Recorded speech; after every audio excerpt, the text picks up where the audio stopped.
Za Afrika Mashariki, karibu kwenye taarifa za TV47 mwendo wa saa 7.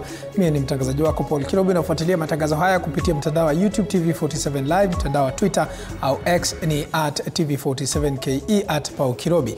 Wataalamu wa masuala ya uongozi wanazidi kuibua hisia kinsani kuhusiana na hatua ambayo ugatuzi imepiga miaka mitatu baada ya serikali ya Kenya Kwanza kuingia uongozini. Kwa sasa wacha tuvuke moja kwa moja tuungane na mwandishi wetu katika kaunti ya Meru ambaye anafahamika kama John Java Kiania, hatujuze wakazi wanasema nini katika maeneo hayo.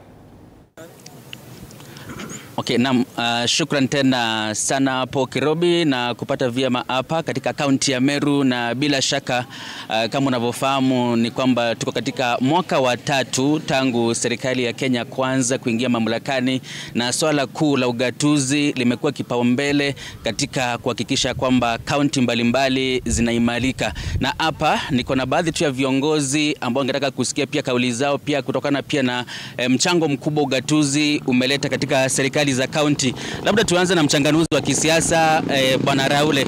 Labda kwa maoni yako unahisi ya kwamba kuna hatua ambazo serikali imepiga kuhakikisha ya kwamba ugatuzi katika serikali za kaunti umeboreka? Asante sana Bwana Java. Kwanza nachukua nafasi hii kushukuru Mheshimiwa Rais Daktari William Ruto. Kwa miaka yake mitatu sisi kama watu wa Meru tumeona mambo makubwa. Hapa iko soko ya Kakoromone kubwa kabisa inayojengwa hapa kwa huyu mheshimiwa MCA wa hapa Bwana Caleb. Na hata unapoangalia hii Meru kuwa city, hiyo mipango yote imeanzishwa pale Meru level 5. Sasa mheshimiwa president ameamua kuifanya level 6. Kwa hivyo mimi kwa mtazamo wangu, Ruto kwa miaka yake mitatu hapa watu wa Meru tumepata maendeleo ya kutosha, na mimi nitamuomba mheshimiwa rais pamoja na naibu wake Profesa Gedeke muendelee kuwa na mshikano wa karibu sana na gavana wa Meru Mheshimiwa Reverend Isaac Mutuma. Na tuko na imani kwamba Mheshimiwa Gavana Mutuma wakishikana na Mheshimiwa William Ruto vizuri, mambo makubwa yatafanyika katika kaunti yetu ya Meru. Kwa hivyo Ruto at 3, mimi naona maendeleo ya kutosha, na tuko na imani na hiyo serikali na tutaendelea kuishikilia.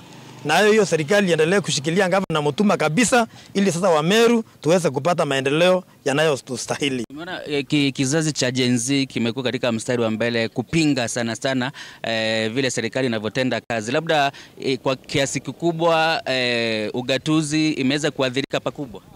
Kwa yale maandamano ugatuzi umeweza kuadhirika pia, na kwa sababu hakukuwa na nafasi ya mazungumzo.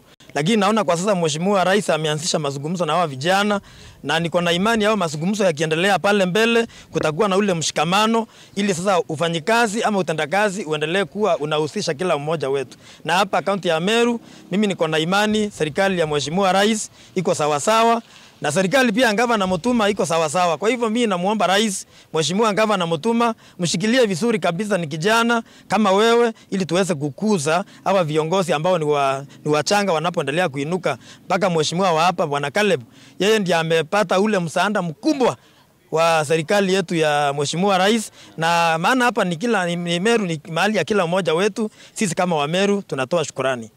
Shukrani tena sana Bwana Raure kwa kauli yako. Labda tupate mheshimiwa wa manispaa MCA wa hapa. Labda ugatuzi umekuwa kero sana kwa baadhi ya magavana wakisema labda pesa zinachelewa. Wewe kama mwakilishi wadi ambao mnapitisha sheria pale kwenye bunge, changamoto hizi mnazikabiliana nazo kivipi? Kwanza acha niseme Java, ni mzuri kwamba umetweet ili tuweze kuongelelea jambo ambalo ni miaka 3 baada ya hii nini tuko nayo after 2022.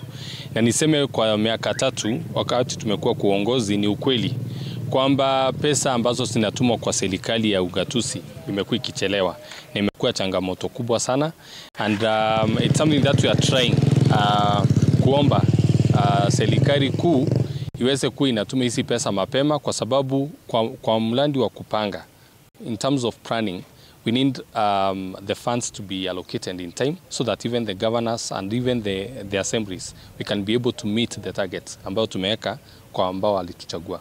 Ndio. Kuna mgao ambao serikali magavana wamekuwa wakisema kwamba inafaa kuongezewa, labda kuongezewa kwake kutawafaa nyinyi kama wawakilishi wadi kuhakikisha kwamba pia wananchi, kumbuke kwamba kaunti hii imekuwa na msukosuko wa kisiasa. Labda huo muda ambao umeweza kupotezwa katika msukosuko wa kisiasa, labda mtaweza kubadilisha hali namna gani?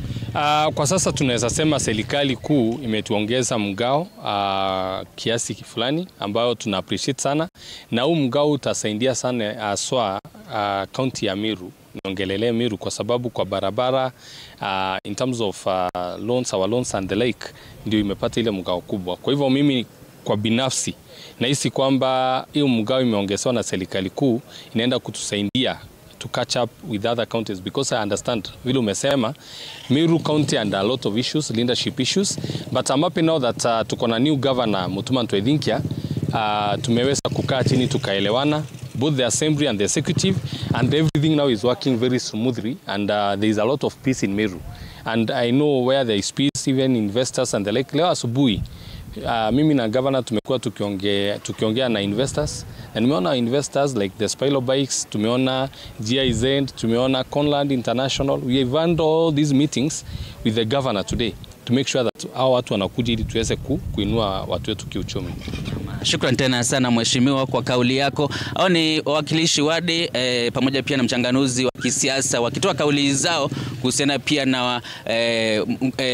pia na ugatuzi ambao katika serikali za kaunti Rais William Samoei Ruto anafikisha miaka 3 tangu kuingia uongozini, na mengi yanatarajiwa kabla muhula huu kuweza kutamatika. Sina la ziada kutoka hapa kaunti ya Meru. Jina langu ni John Java Kiania. Asante sana John Java Kiania ukiwa katika kaunti ya Meru kwa kusemezana na mmoja wa wakazi pale. Tukiachana na